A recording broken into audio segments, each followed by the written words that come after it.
Dictation 10 second बाद बोली जाएगी।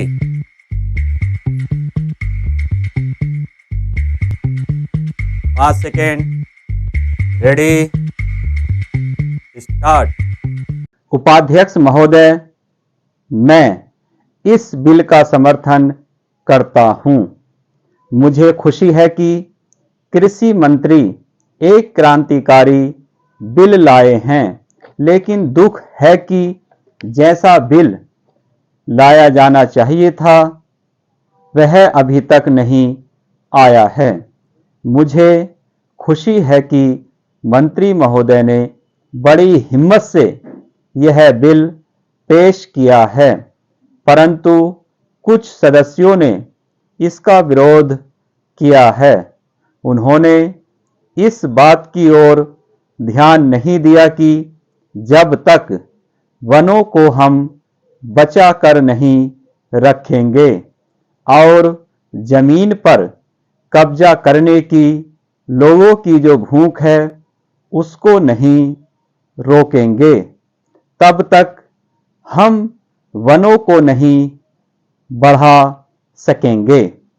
देश की जो दूसरी सबसे बड़ी समस्या है वह है बेरोजगारी। उसे यही एक विभाग है जो सबसे ज्यादा दूर करता है। आदिवासी लोगों को, गरीब और पिछड़े लोगों को वनों से ही रोजगार मिलता है।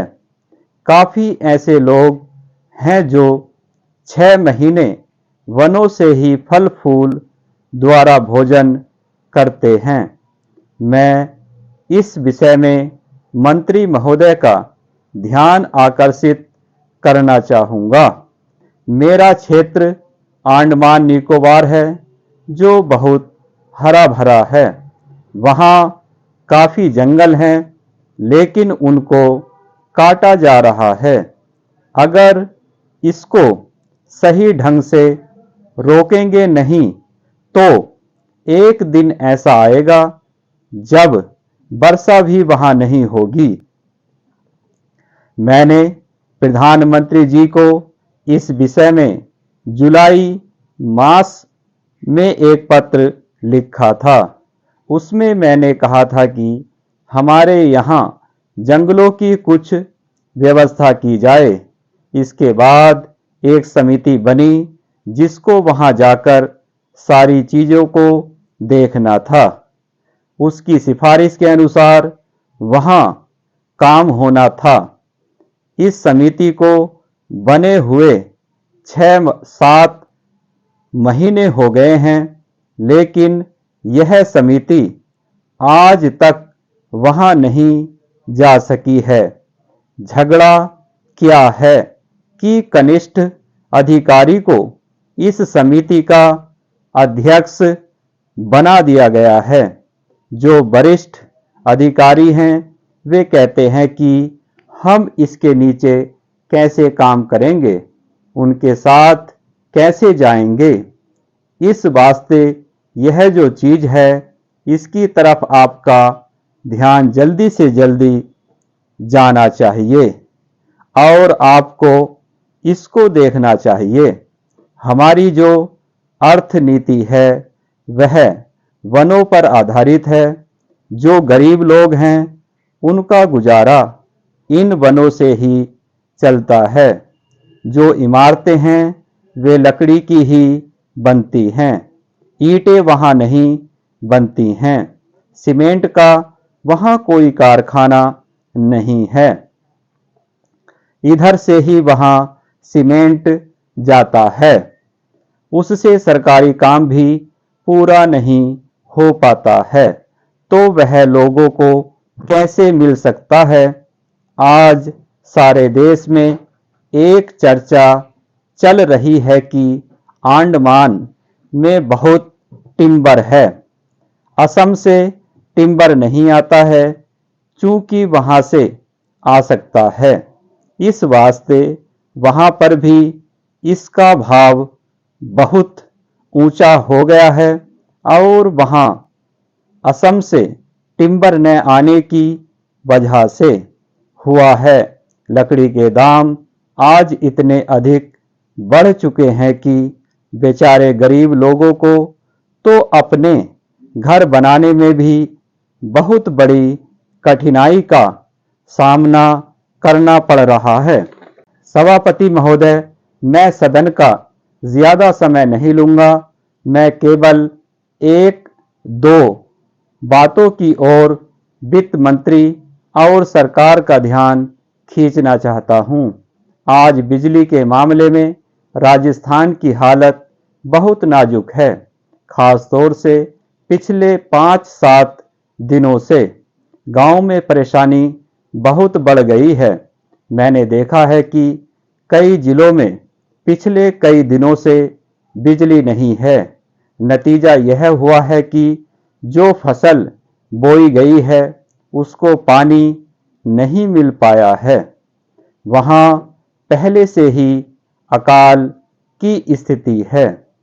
बिजली ठीक तरह से न मिलने के कारण किसानों की फसल बर्बाद हो रही है।